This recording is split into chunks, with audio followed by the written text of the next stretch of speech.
ఆర్జీకర్ ఆసుపత్రికి సంబంధించినటువంటి ఉదంతం ఏదైతే బెంగాల్లో అసలు మమతా బెనర్జీ పతనానికి తొలిమెట్టు పడింది అక్కడే. ఆ ఉదంతంలో కీలకమైన మలుపులు తిరిగినాయి. వాళ్ళ అమ్మే మొన్న ఎన్నికల్లో బీజేపీ తరఫున పోటీ చేసి ఎమ్మెల్యే గెలిచాక ఇప్పుడు ఆవిడ కీలక ఆరోపణ చేసింది.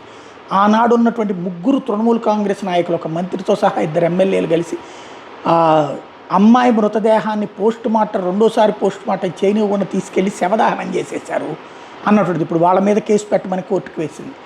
అదే కాకుండా ఇందులో బెంగాల్ కేడర్కి చెందిన 3 ఐపీఎస్ అధికారులు, వినీత్ గోయల్, ఇందిరా ముఖర్జీ, అభిషేక్ గుప్తాలు ఇప్పుడు సువేందు అధికారి సస్పెండ్ చేశారు.